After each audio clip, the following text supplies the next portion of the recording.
Hi, my name's Kwoklyn and I'm a third generation restaurateur and the author of the Chinese Takeaway Cookbook and now the Veggie Chinese Takeaway Cookbook, which comes out in January 2020. So a few of you guys have been asking a little bit more about me. Who are the Wans and where do they come from? Well, the Wan family actually originates from China, then moved into Hong Kong many years ago.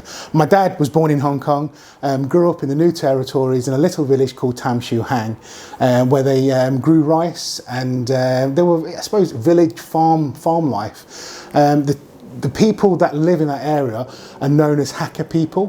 Hakka, because they're quite rural, they develop certain cooking skills. Now, one of them was cooking old meat. So, you know, sometimes you'd have a chicken that lays eggs, and then once it stops laying, it's a little bit older, they would then obviously use that chicken for meat.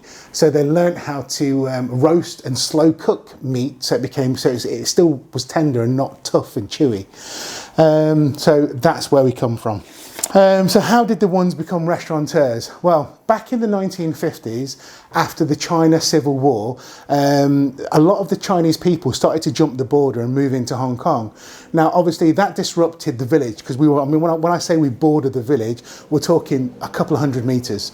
So literally, you could stand in my dad's village and a few hundred meters, looking over to one side, there's the border of China, and you can see a wall that's actually been built around it.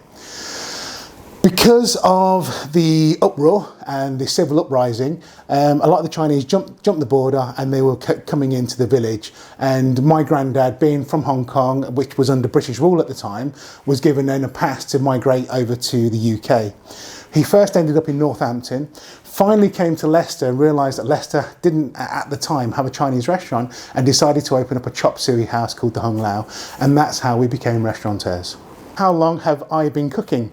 I cannot remember a time when I couldn't cook or I wasn't associated with food. Obviously with my granddad and then my dad and his brothers and sisters all growing up in the restaurant trade, we were sort of like part of the fixtures and fittings. We were there day in, day out. School holidays were at the restaurant. In the evenings, if there wasn't school the next day, we're at the restaurant.